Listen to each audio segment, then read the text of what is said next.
गधे shelter. Animal rescue shelter, animal rescue गधे shelter. चलो यहाँ पे गधे सेव होते हैं, देखिए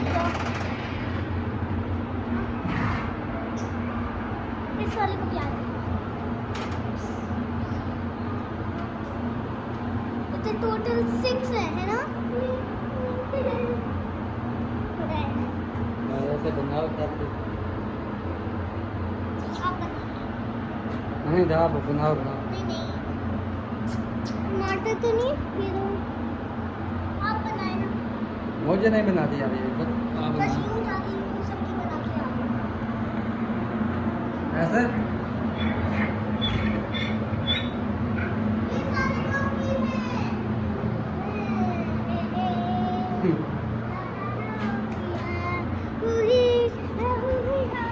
तो पट्टी लगी हुई है ना, है ना? इसके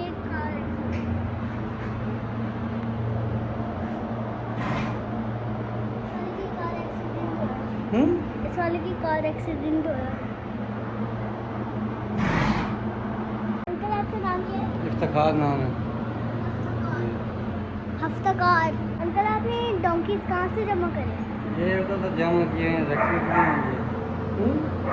ये तो अलग अलग जगहों से लाए जख्मी हालत में आते जो उसकी आंख नहीं है, और ये सब जख्मी थे, जगह जगह से लेकर आए उसकी आंख नहीं।